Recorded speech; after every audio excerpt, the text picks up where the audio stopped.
Hörmətli müəssisə rəhbərləri, bundan sonra dərs yükü və vakansiyaları RITİS sisteminə işlənməlidir. Bunun üçün RITİS-də dərs yükü və vakansiya olan hissəyə daxil olursunuz. Buradan fən və vakansiyalar hissəsinə gəlirsiniz. Fən və vakansiyalar hissəsinə gəldikdən sonra burada yeni fən əlavə et. Burada fənlərin adları var. Hər hansı bir fən əlavə eləyək. Məsəl üçün, Azərbaycan dili. Azərbaycan dilini əlavə edirik və hər sinifdə neçə saat Azərbaycan dili tədris olunursa, burada həmin saatlar yazılır. Məsələn, 5-ci sinifdə 5 saat tədris olunursa 5, 6-cı sinifdə 4 saat tədris olunursa 4 və digər bütün fənlər, yəni bütün siniflər ardıcıl doldurulur.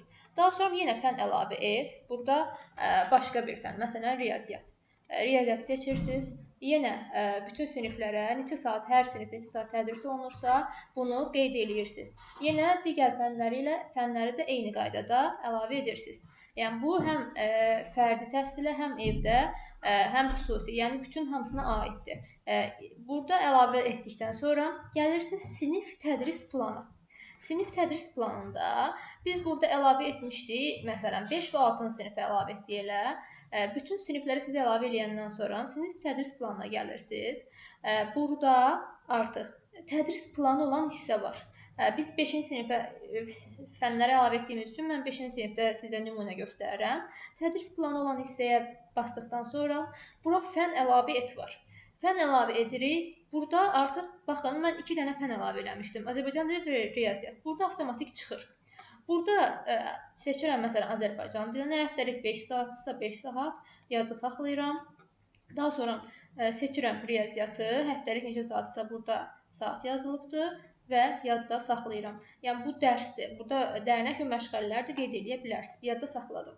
Yadda saxlayandan sonra, yəni digər bütün fənlərdir. İndi mən nümunə üçün sizə 2 fəni göstərmişəm. Digər bütün fənlər də əlavə olunandan sonra siz gəlirsiniz bu hissəyə, dərs bölgüsü olan hissəyə.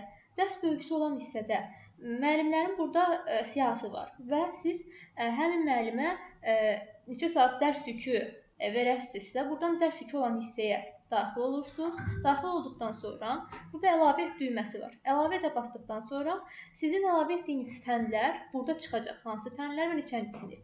Yəni bu müəllimə siz 5-ci sinifdə riyaziyyat vermək istəyirsinizsə, riyaziyyatı seçirsiniz və siniflər burada gəlir avtomatik. Yəni 5A məsələn.